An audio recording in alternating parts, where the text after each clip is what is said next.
വിലക്കപ്പെട്ട പ്രണയം ഭാഗം 66. അങ്ങനെ ഓരോന്നൊക്കെ ആലോചിച്ച് ചുണ്ടിൽ തങ്ങി നിൽക്കുന്ന ചെറു പുഞ്ചിരിയോടെ കിടക്കുമ്പോഴാണ് ഇത്ര നേരമായിട്ടും എബി വിളിക്കാമെന്ന് പറഞ്ഞിട്ടും വിളിച്ചില്ലല്ലോ എന്ന കാര്യം ആമി ഓർക്കുന്നത്. ഫോൺ എവിടെ കിടക്കുകയാണ് എന്ന് തപ്പി നോക്കി. അവിടെ എങ്ങും കാണുന്നില്ല. ശരിക്കും ഒന്ന് അന്വേഷിച്ചപ്പോഴാണ് ഫോൺ തലയണയുടെ അടിയിലിരിക്കുകയാണെന്ന് മനസ്സിലായത്. നോക്കിയപ്പോൾ ഫോണാണെങ്കിൽ സൈലൻറ്റ് മോഡിലും. എബിയുടെ 4 മിസ്ഡ് കോൾ കിടക്കുന്നുണ്ട്. ആമി അങ്ങോട്ട് തിരിച്ചു വിളിച്ചു. കോൾ എടുക്കുന്നില്ല. ഒരു തവണ വിളിച്ചു, എടുത്തില്ല. 2 തവണ വിളിച്ചു, അപ്പോഴും എടുക്കുന്നില്ല. 3-ാം തവണയും 4-ാം തവണയും വിളിച്ചിട്ടും എടുത്തില്ല. ഇത്ര തവണ വിളിച്ചിട്ടും എടുക്കാത്തത് കൊണ്ട് തന്നെ അവൻ പിണക്കത്തിലായിരിക്കും എന്നവൾക്ക് മനസ്സിലായി. ഒരു തവണ കൂടി വിളിക്കാമെന്ന് കരുതി ആമി ഫോൺ ചെവിയിലേക്ക് വെച്ചു. അപ്പോൾ തന്നെ അപ്പുറത്തു നിന്ന് കോൾ എടുക്കുകയും ചെയ്തു. പക്ഷേ അവിടെ നിന്ന് ഒരു മറുപടിയുമില്ല. ആകെ നിശബ്ദത മാത്രമാണുള്ളത്. ഹലോ. 1-2 തവണ ആമി ഹലോ ഹലോ എന്ന് പറഞ്ഞിട്ടും അവിടെ നിന്ന് യാതൊരു മറുപടിയും ഇല്ല. ഞാൻ മനഃപൂർവ്വം ഫോൺ എടുക്കാതിരുന്നതൊന്നുമല്ല. ഫോൺ തലയണയുടെ അടിയിൽ കിടക്കുമായിരുന്നു. സൈലൻ്റ് ആയിരുന്നതുകൊണ്ട് വിളിച്ചപ്പോൾ കേട്ടതുമില്ല. എവിടെ? എന്നിട്ടും ആമി പറഞ്ഞതിനൊന്നും ഒരു മറുപടിയും തരാതെ അപ്പോഴും നിശബ്ദനായി തന്നെ തുടരുകയായിരുന്നു എബി. എനിക്കറിയാം, ഞാൻ പറയുന്നതൊക്കെ ഇപ്പോൾ കേൾക്കുന്നുണ്ടാവും.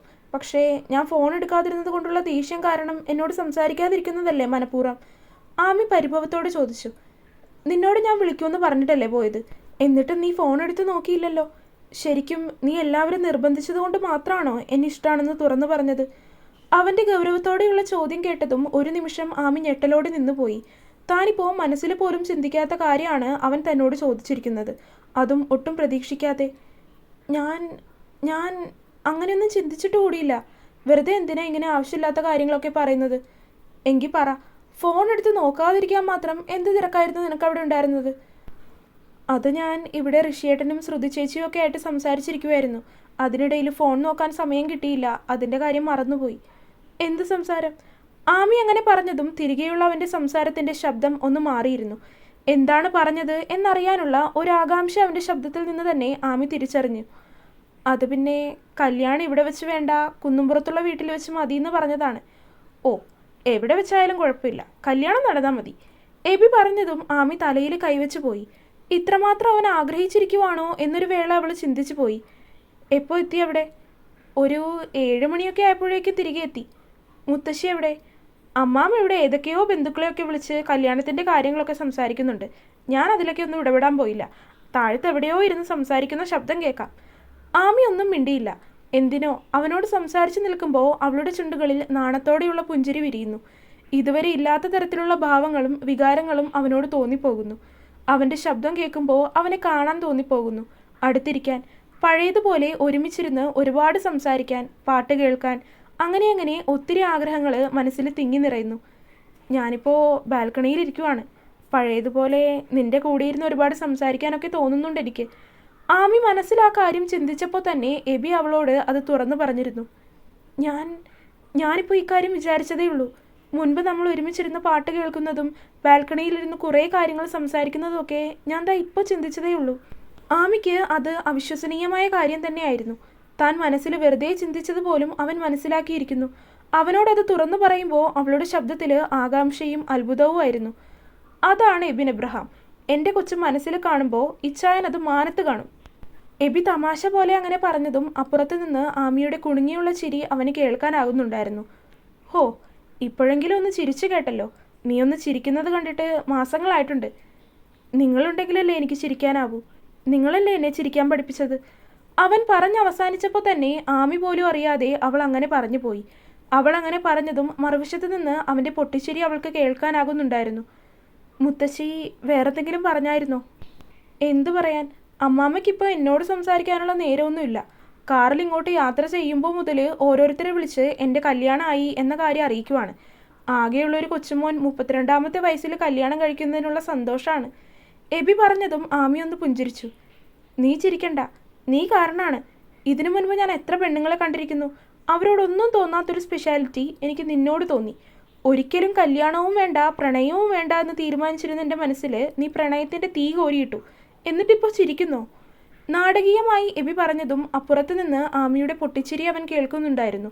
അവൾ ചിരിക്കുന്ന ശബ്ദം മാത്രം കേട്ടുകൊണ്ട് അവളുടെ പുഞ്ചിരിക്കുന്ന മുഖം അവൻ മനസ്സിലേക്ക് ആവാഹിച്ചെടുത്തു. പെട്ടെന്ന് തന്നെ കോള് കട്ടായി. ആമി അതെന്താണെന്ന് സ്ക്രീനിലേക്ക് നോക്കി. പക്ഷേ അതേ സമയം തന്നെ അവൻ്റെ വീഡിയോ കോള് അവളുടെ ഫോണിലേക്ക് എത്തിയിരുന്നു. ഒരു നിമിഷം അതെടുക്കണോ വേണ്ടയോ എന്ന് ആലോചിച്ചുവെങ്കിലും പിന്നീട് മറുത്തൊന്നും ആലോചനയ്ക്ക് നിൽക്കാതെ വേഗം തന്നെ കോൾ അറ്റൻഡ് ചെയ്തു. ഇതിന് മാത്രം ചിരിക്കാനുണ്ടായിരുന്നോ ഞാൻ പറഞ്ഞതിൽ? എബി ചോദിച്ചപ്പോൾ ആമി വീണ്ടും ചിരി അടക്കാനാവാതെ അവനെ നോക്കി ചിരിച്ചുകൊണ്ടിരിക്കുകയായിരുന്നു. മതി വരാത്തതുപോലെ എബി ആ ചിരിയിലേക്ക് തന്നെ നോക്കി നിന്നു. സത്യ ഞാൻ പറഞ്ഞത്, തീയിൽ നിൽക്കുന്നത് പോലെയാണ് ഞാനിപ്പോൾ നിൽക്കുന്നത്. അവൻ വീണ്ടും വീണ്ടും പറയുന്നത് കേട്ടതും ആമി വീണ്ടും ചിരിച്ചു പോവുകയാണ് ചെയ്തത്. ഞാൻ അങ്ങോട്ട് വരട്ടെ? കുറച്ചു കഴിഞ്ഞതും അവളുടെ ചിരിയിലേക്ക് അങ്ങനെ നോക്കിയിരുന്നപ്പോൾ എബി അറിയാതെ തന്നെ ചോദിച്ചു പോയി. ആ ഒരൊറ്റ ചോദ്യത്തിൽ ആമിയുടെ ചിരിയെല്ലാം സ്വിച്ചിട്ടതുപോലെ നിന്നുപോയി. അവൾ അവനെ കണ്ണുമിഴിച്ചൊന്ന് നോക്കി. എങ്ങോട്ടാടാ നിനക്ക് പോകേണ്ടത്? പെട്ടെന്ന് പിന്നിൽ നിന്ന് മുത്തശ്ശിയുടെ ഗൗരവത്തോടെയുള്ള ശബ്ദം. അതിൽ എബിയുടെ കയ്യിൽ നിന്ന് ഫോൺ പോലും കട്ടിലിലേക്ക് വീണുപോയി. മുത്തശ്ശിയുടെ ശബ്ദം കേട്ടതും ആമി ചിരിയടക്കി. അല്ല അല്ല മാമേ, നാളെ ഓഫീസിലേക്ക് പോകണ്ടേ? ആ കാര്യം പറയുമായിരുന്നു. അതിന് ഞായറാഴ്ചയായിട്ട് നിനക്കെവിടെയാണ് ഓഫീസ്? അല്ല നാളെയല്ല, മറ്റന്നാൾ ഓഫീസിൽ പോകണമല്ലോ. മുത്തശ്ശി അവനെ ഒന്ന് ഗൗരവത്തിൽ നോക്കിക്കൊണ്ട് കട്ടിലിൽ നിന്ന് ഫോൺ എടുത്തു. അതിൽ ആമിയെ കണ്ടതും മുത്തശ്ശിയുടെ മുഖത്ത് ഒരു പുഞ്ചിരി വിരിഞ്ഞു. മോൾ ഇവിടെ വന്നിട്ട് ഇവനെ വരച്ച വരയിൽ നിർത്തണം കേട്ടോ.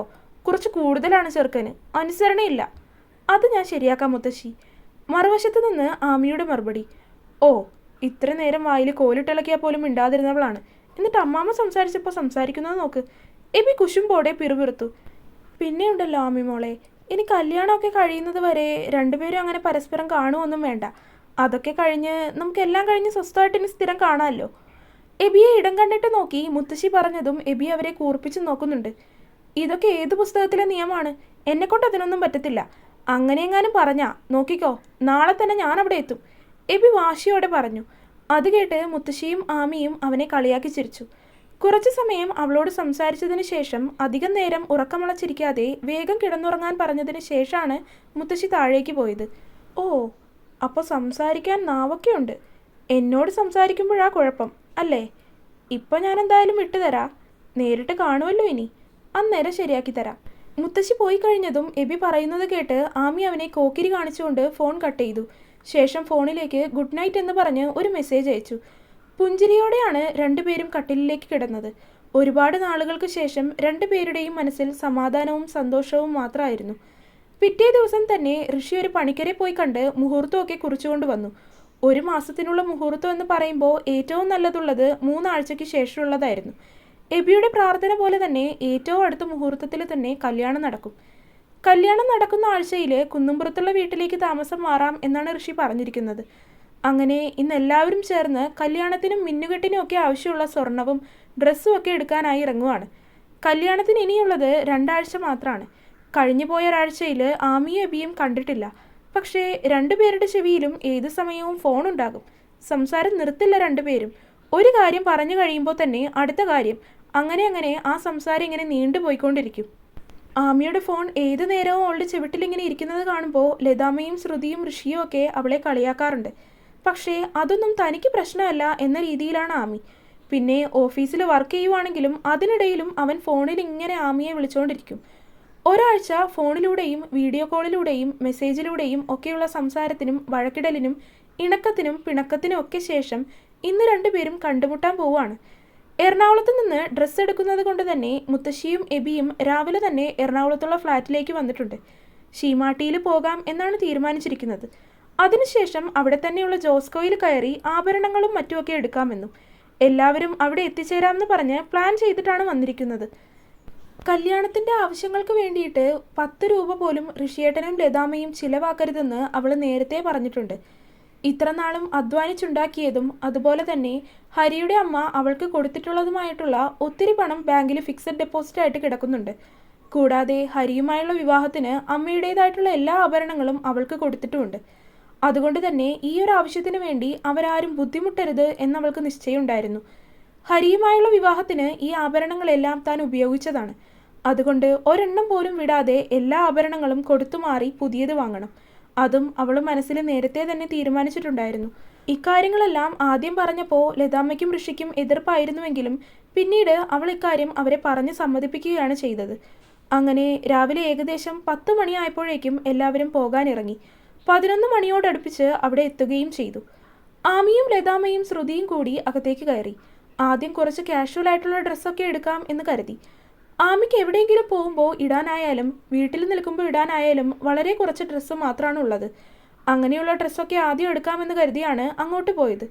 ഋഷി പിന്നെ എബി വരുമ്പോൾ അവനെ കൂട്ടി വരാമെന്ന് പറഞ്ഞ് താഴെ തന്നെ നിന്നു. ഡ്രസ്സ് നോക്കുന്നതിൻ്റെ ഇടയിൽ കുഞ്ഞു കരഞ്ഞതും ലതാമ്മ കുഞ്ഞിനെ ഋഷിയുടെ കയ്യിലേക്ക് കൊടുക്കാമെന്ന് കരുതി അവൻ്റെ അടുത്തേക്ക് പോയി. കുറച്ചു കഴിഞ്ഞപ്പോഴേക്കും ലതാമ്മയും ഋഷിയും എബിയും മുത്തശ്ശിയും ഒക്കെ ഒരുമിച്ചാണ് വന്നത്. ആമിയും ശ്രുതിയും നിന്നിടത്ത് വന്ന് നോക്കുമ്പോൾ അവരെ രണ്ടുപേരെയും അവിടെ കാണാനില്ല. ഇവിടെ നിന്നിരുന്ന 2 പെൺകുട്ടികളെ കണ്ടിരുന്നു.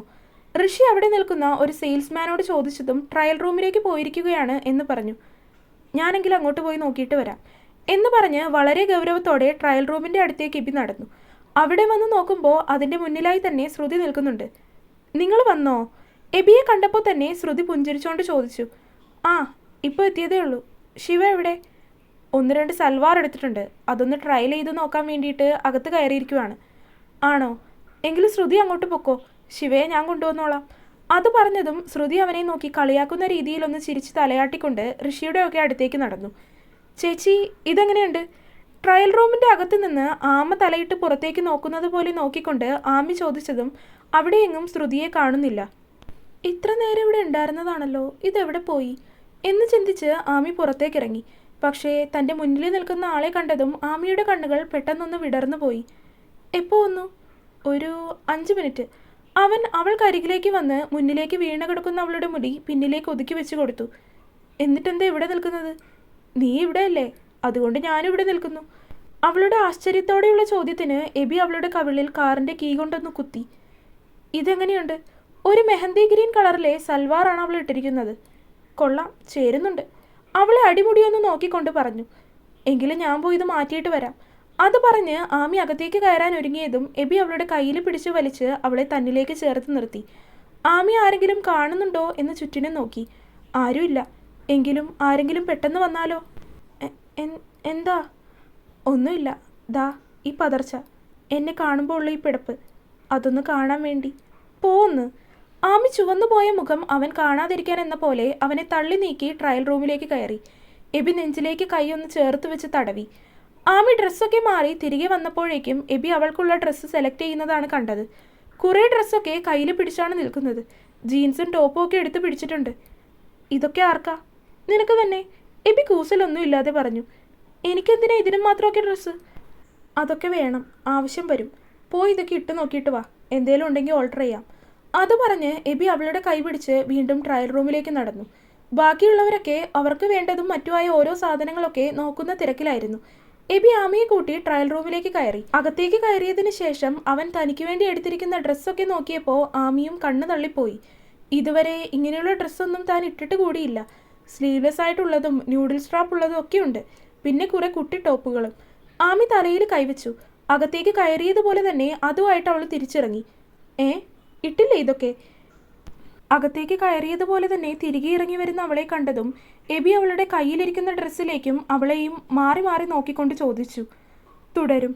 അപ്പോൾ വീഡിയോ കണ്ടവരെല്ലാവരും വീഡിയോ ലൈക്ക് ചെയ്യുക. നിങ്ങളുടെ അഭിപ്രായങ്ങൾ എന്തായാലും അത് കമൻ്റായിട്ട് അറിയിക്കുക. ചാനൽ സബ്സ്ക്രൈബ് ചെയ്യാത്തവരുണ്ടെങ്കിൽ സബ്സ്ക്രൈബ് ചെയ്യുക. അടുത്ത പാർട്ടായിട്ട് നാളെ വരാട്ടോ. ബൈ.